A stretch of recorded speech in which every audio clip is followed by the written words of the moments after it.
guys, it's me. I actually am doing something a little different today.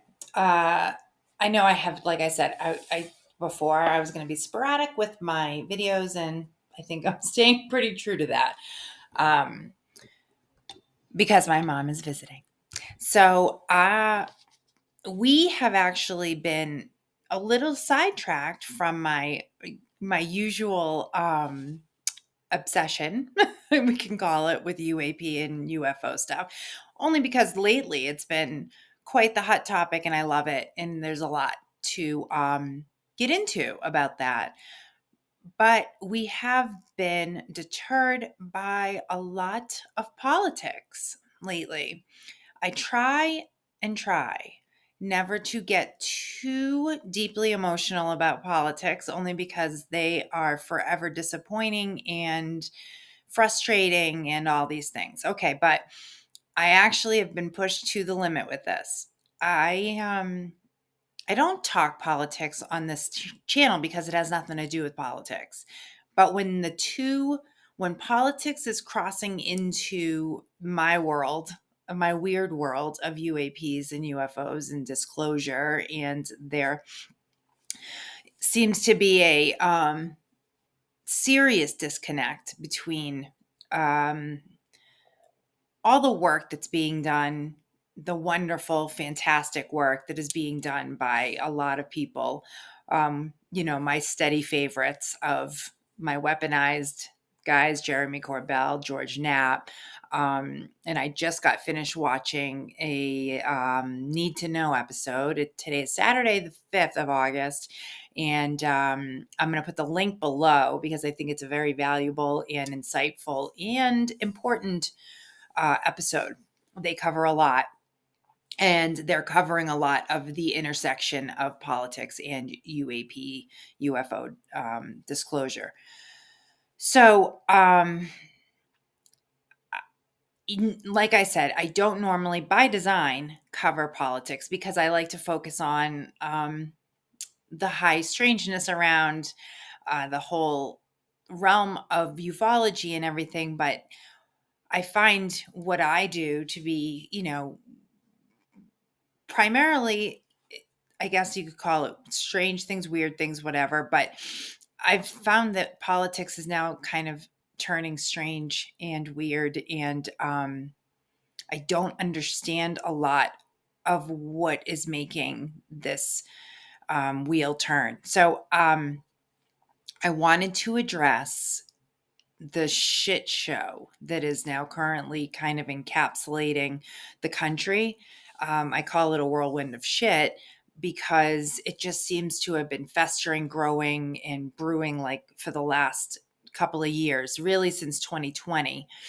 And apparently, having the first truly meaningful and honest UFO hearing with Congress, you know, got bum rushed by what can only be described as a complete clusterfuck of lies, deception, and out embarrassment for our country. I'm very confused how people who, I mean, I guess under ordinary circumstances would seem intelligent, perhaps, I'm guessing, because a lot of them are in positions of power or prestige or, you know, and they play an important role in our country, yet I feel like they're being duped by really a solitary person and the people who choose to congregate behind this person and continue to endorse the lunacy of such crazy, and I'm saying crazy because there's just no rational um the path of thinking or the way forward for this line of rationale. It's absolutely insane. I can't even really wrap my mind around, like, for instance, I'm seeing signs like I'm going to show you right now, and this is called, I guess, American pride. Like, this is what America is now, putting up signs like this. So I'll show you that. And then, if you can explain it to me, I mean, I know this freedom of speech. I understand that. But why would you choose to say things that are like so detrimental to our country and to each other? I don't know where all this came from, but then the more I looked into it, the more I'm starting to understand that uh, it's based from 2020 or 20 actually 16. One person started this disgusting just display of what this America is through the eyes of these certain people and the certain person who has now, in my opinion, just it's this world is spinning completely out of control. This country, it's completely out of control. Um, and there's a lunatic at the wheel. I mean, we gotta. It's like you gotta stop. You gotta pull over, get him away from the anything that's like do not operate machinery under the influence of the orange baby Huey. Okay. When did we become this laughing stock, this punchline for the rest of the world? We're a superpower. We're supposed to be setting the example for other countries. And I was watching this news network on YouTube called Midas Touch. They are honestly my source for news because legacy news has been such a letdown. The kind of head of it, I guess, of these three brothers, the Mysalis brothers, but Ben Mysalis is who does a lot of the news updates. But anyway, he interviewed Representative Eric Swalwell. Okay, and I was disgusted, and so was uh, the congressman, when he encountered a new dignitary who was coming in. He was a new ambassador from his country, which was unnamed, but he came to our country and he put his hand on Eric Swalwell's shoulder and said, roughly something to the effect of, "It's okay. My country has plenty of coups too." Okay, that's not okay, guys. That's not where we want to be. We don't want to be lumped in with these other countries that have this happening to them, these coups happening to them in a normal in like a normal everyday kind of run of business. Okay. We can't be these people. We cannot be involved in that. We got to be better than that. Right. I mean, we're like the varsity team, guys. Okay. Varsity. So I'm saying that because that's just an embarrassing thing. It makes you feel like, okay, we're like swirling in the toilet. We're being flushed. We're being vaporized. We are like finished. If this is the path we go down, there's honestly how do you rebuild from that? Well, I can tell you that it would not be your children that have to fix it. It would be your children's children.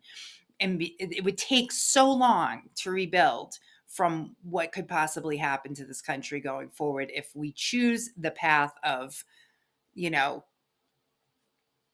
oh God, just the ugly path.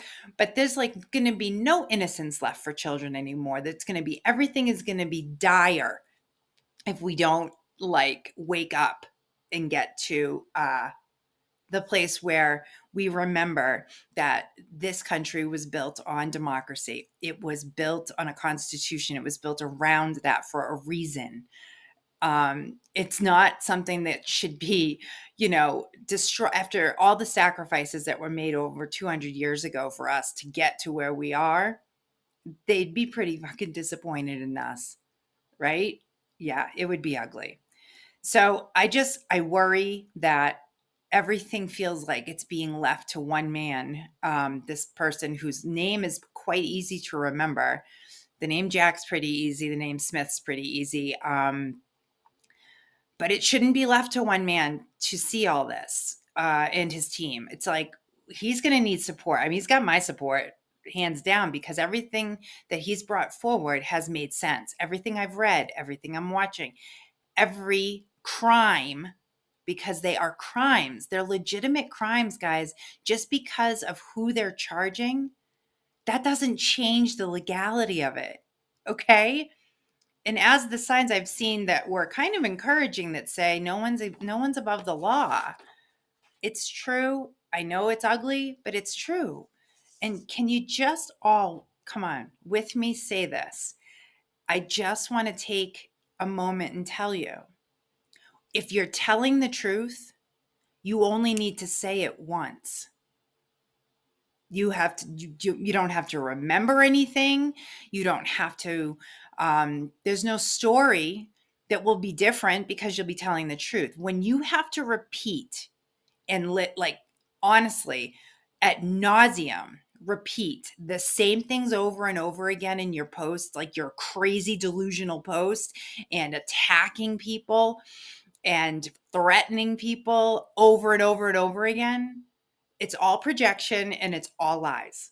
Like, it's the easiest thing to see because it's the clear definition of criminal manipulation. It's grifting, and it's trying to weaken your minds.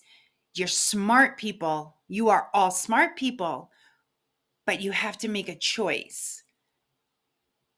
Sometimes there's just overwhelming evidence that you don't want to see, and you'll change it to fit whatever narrative this fake, false leader is trying to sell you.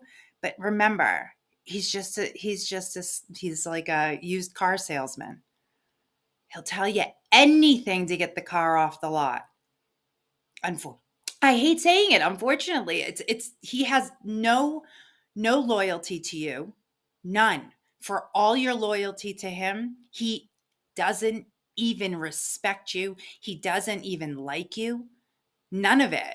I've heard it. It's all out there, guys. You don't want to look for it because you don't want to see it, and I get that. But for those of you who are above this and who already recognize it, kudos to you because it's really not that hard to see. But you got to choose to see. You got to take the blinders off, guys. You got to take the blinders off, and you've got to understand that this is real. And you cannot let one person destroy over 200 years that has been built for us, and all the sacrifices. I know I said it earlier, but all the sacrifices that this one person is trying to destroy and discredit, it's not where I want to be, and I don't think any of us really want to be there. I mean, don't you want to be proud to be, part of something that's righteous and true and built on justice and for all, not for one. Justice for everybody. And nobody can escape that if they've broken the law, as evident. And I'm telling you again, I want to endorse as much as I possibly can the Midas Touch Network. It's unbelievable news coverage. And it's true. And they show both sides. They always show both sides. It's worth tuning into. I will just say that. But anyway, this is why I don't talk about politics, because I can get wound up.